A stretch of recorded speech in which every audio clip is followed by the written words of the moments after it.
This is Hiring on All Cylinders. Live from HR Tech.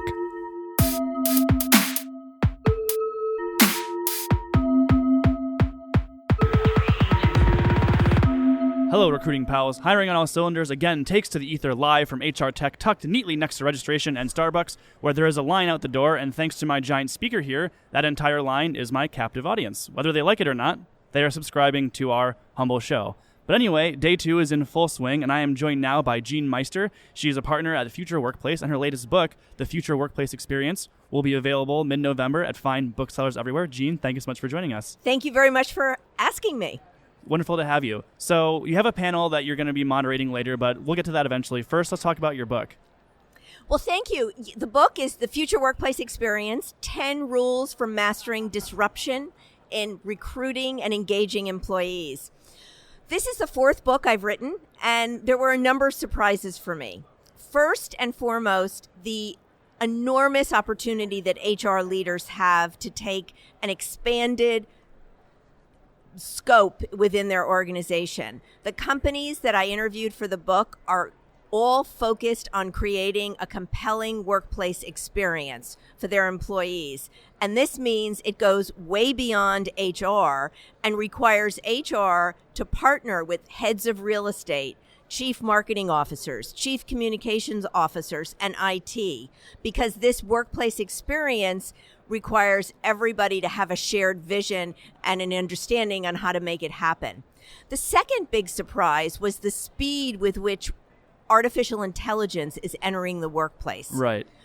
We have bots, we have HR concierge, we have a whole host of opportunities for employees to interact with in a natural language way to answer their questions on vacation policies, if their organization even has a vacation policy, right? It could be unlimited vacations. So that was the other surprise. And then finally, this notion that technology is not taking away jobs in the workplace, but is adding to jobs. So we created a very cool chart of the 20 jobs that have emerged in the last decade because of how technology has integrated into the workplace. Cool.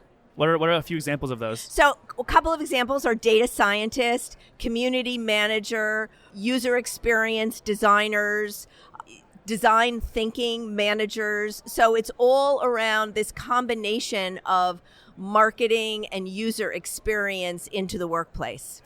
Okay. You mentioned that you were focusing on creating the workplace as an experience, and that rang a bell for me because your book refers to 2 necessities to fostering a personalized workplace. You have first communicating a shared purpose, and then also practicing transparency.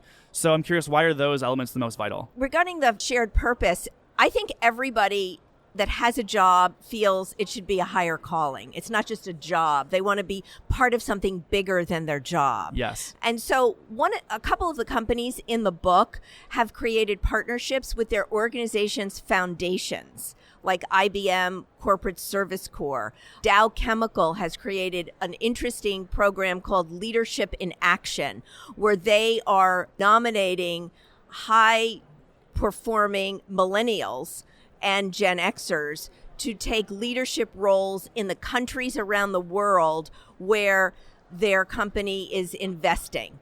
So this gives them an opportunity to build their global mindset and to live and work in communities around the world and to see how their company's products and services are adopted and the value of these products and services around the world. So a shared purpose is really important, and it's now finding its way into recruiting materials.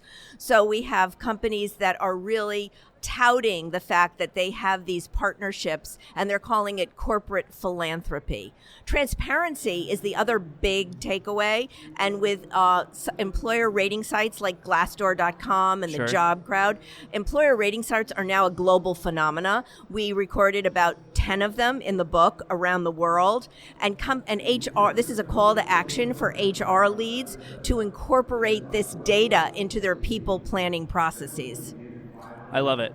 So As for technology, we've seen a tremendous evolution over the last 5 years. And since you have your kind of finger on the pulse of this space, I'm curious what you see as the biggest change agent going forward. So what we're beginning to see and have seen is the entrance of consumer technologies into the workplace. Remember, bring your own device to work? That seems it's laughable, right? Yep. It seems so old now, but that's actually only 8 years old. And that was only focused on bring your one device to work. Well, that's also laughable because now people are bringing as many as 4 devices. Sure, yeah. Headsets and watches and God knows what. So what the transformation we're seeing is consumer technologies into the workplace, but the next big thing is artificial intelligence. How can technologies learn and help make us smarter and give us more time to do the things that we're good at in our jobs? I'm also fascinated by the Future Workplace Network, the consortium that you founded. It's how many 60 or so organizations of top HR pros, and they kind of come to compare notes and mentor each other. So can you sort of share what, like, maybe one of the recent meetups of the consortium and what was talked about there? Yes. So the Future Workplace Network was launched a couple of years ago. It now includes 55 organizations in the Fortune 500.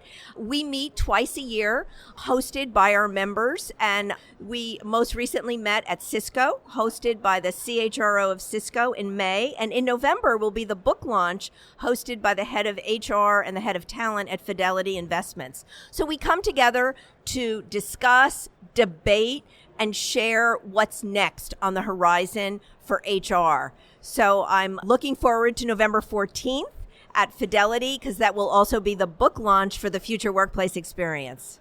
Perfect. Well, on that note, I think that's a perfect way to wrap up. The book is called The Future Workplace Experience. It is available November 14th at fine booksellers all across the US of A. Jeanne Meister, you're wonderful. Thank you so much for stopping by and chatting with me. Thank you so much, Rob. Enjoyed it.